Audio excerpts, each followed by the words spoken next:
नमस्कार दोस्तों। गुरुवार के संयोग में गुरु पूर्णिमा।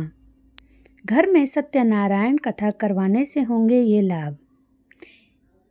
गुरु पूर्णिमा पर अब की बार बहुत ही अद्भुत संयोग बना है। दरअसल इस बार गुरु पूर्णिमा के दिन गुरुवार है। गुरुवार 10 जुलाई को गुरु पूर्णिमा का पर्व इस बार मनाया जाएगा। गुरु पूर्णिमा पर भगवान विष्णु और उनके विभिन्न स्वरूपों की पूजा की जा सकती है। सबसे ज़्यादा महत्व शास्त्रों में बताया गया है, तो अब की बार गुरु पूर्णिमा गुरुवार को होने से इसका महत्व और बढ़ गया है। इस शुभ अवसर पर यदि आप अपने घर में सत्यनारायण भगवान की कथा करवाते हैं तो आपको इसका कई गुना लाभ होगा। तो आइए जानते हैं गुरु पूर्णिमा पर घर में सत्यनारायण कथा करवाने से क्या लाभ होंगे। गुरुवार और गुरु पूर्णिमा का संयोग अत्यंत दुर्लभ और अत्यधिक शुभ माना जाता है। जब गुरुवार, जो कि बृहस्पति ग्रह और विष्णु भगवान को समर्पित दिन होता है, और गुरु पूर्णिमा, जो ज्ञान, उपासना और श्रद्धा का पर्व है, एक साथ आते हैं तो यह काल धार्मिक अनुष्ठानों के लिए सर्वश्रेष्ठ हो जाता है। इस विशेष दिन श्री सत्यनारायण भगवान की कथा का आयोजन करने से जीवन के सभी क्षेत्रों में चमत्कारिक सकारात्मक परिवर्तन आते हैं। अगर आपके घर में काफ़ी समय से किसी बात या परेशानी को लेकर तनाव चल रहा है तो उसमें कमी आती है। पूर्णिमा की तिथि हर महीने आती है, मगर साल की कुछ पूर्णिमा तिथि पूजा पाठ और अनुष्ठान के लिए विशेष मानी जाती है। आषाढ़ मास की पूर्णिमा भी उनमें से एक होती है। इस वक्त भगवान विष्णु योग निद्रा में होते हैं और गुरु पूर्णिमा पर उनके ही स्वरूप सत्यनारायण भगवान की पूजा करने से घर में सुख शांति स्थापित होती है और पारिवारिक क्लेश दूर होते हैं। गुरु पूर्णिमा पर सत्यनारायण भगवान की कथा करवाने के फायदे आपको बताते हैं। में सुख, शांति और सौभाग्य का वास होता है। गुरु पूर्णिमा का दिन अध्यात्म, श्रद्धा और आत्मविकास का पर्व है। वहीं गुरुवार बृहस्पति देव का दिन होता है, जो धर्म, नीति और सुख शांति के प्रतीक हैं। इस विशेष दिन घर में श्री सत्यनारायण भगवान की कथा करवाने से न केवल वातावरण में सात्विकता और सकारात्मकता ऊर्जा आती है, बल्कि घर में लड़ाई झगड़े, तनाव और क्लेश जैसी समस्याएं भी दूर होती हैं। यह पूजा गृहस्थ जीवन में समझदारी, सौहार्द और परस्पर प्रेम को बढ़ावा देती है। बच्चों और बुजुर्गों के स्वास्थ्य में भी सुधार देखा जा सकता है। आर्थिक बाधाएं दूर होकर लक्ष्मी का आगमन होता है। सत्यनारायण भगवान को धन, वैभव और समृद्धि के रक्षक माना जाता है। गुरु पूर्णिमा जैसे शुभ दिन पर कथा आयोजित करने से रुके हुए कार्य पूरे होने लगते हैं। नौकरी और व्यापार में आ रही अड़चनों का समाधान मिलता है। बृहस्पति ग्रह की कृपा से निवेश में लाभ, कर्ज से मुक्ति और आमदनी में निरंतर वृद्धि के योग्य बनते हैं।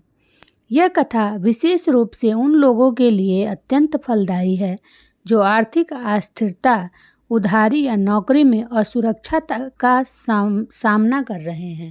गुरु कृपा और आध्यात्मिक विकास। गुरु पूर्णिमा का मूल उद्देश्य ही होता है गुरु के प्रति श्रद्धा और आत्मा का शुद्धिकरण। इस दिन सत्यनारायण कथा का आयोजन व्यक्ति के आध्यात्मिक उत्थान, साधना में सफलता और चित्त की स्थिरता लाने में सहायक होता है।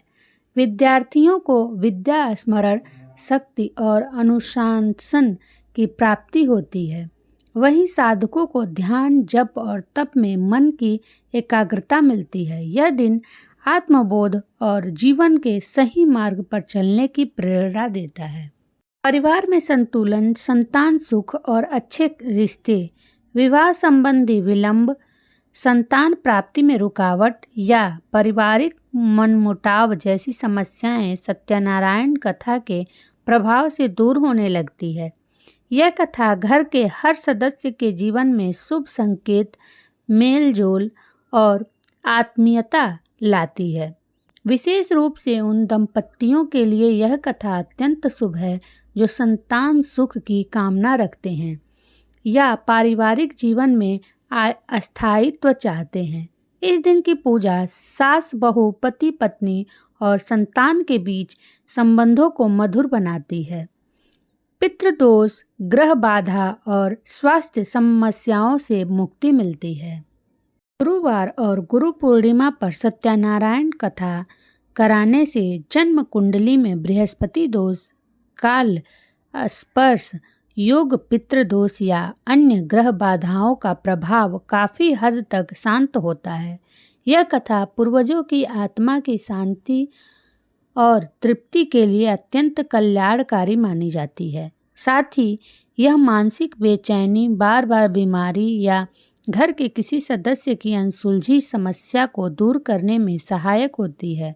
कथा के दौरान की गई सामूहिक प्रार्थना और हवन से वातावरण रोग निवारण और ऊर्जावान बनता है। गुरु पूर्णिमा की इस कथा का है खास महत्व।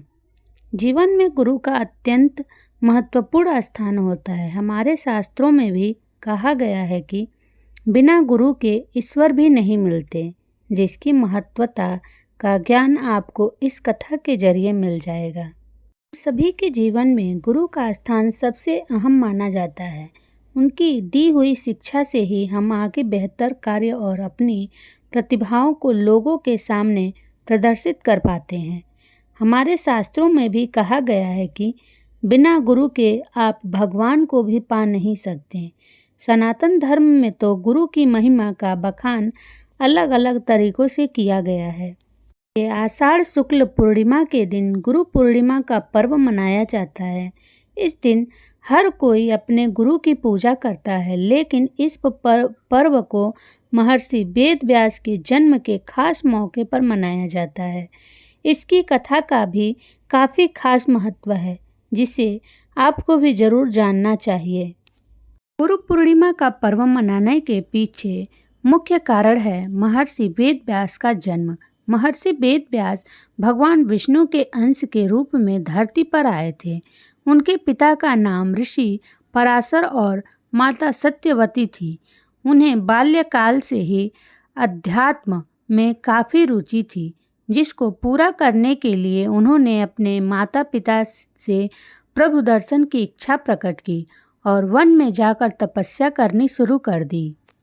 लेकिन उनकी माता ने इस इच्छा को मना कर दिया। महर्षि वेद व्यास ने अपनी माता से इसके लिए हठ किया और अपनी माता को स्वीकार करा लिया, लेकिन उन्होंने आज्ञा देते हुए कहा कि जब घर का ध्यान आए तो वापस हमारे पास लौट आना।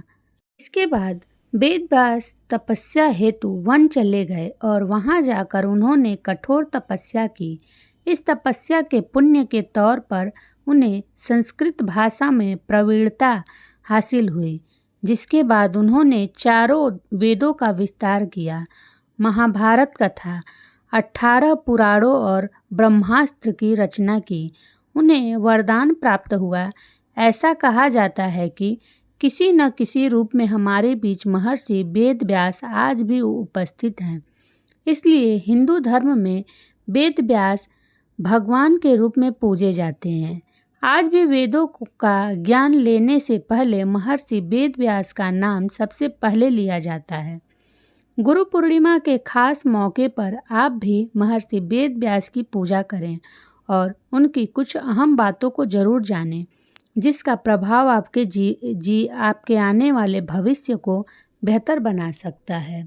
अगर आपको वीडियो पसंद आए तो प्लीज़ चैनल को सब्सक्राइब करें।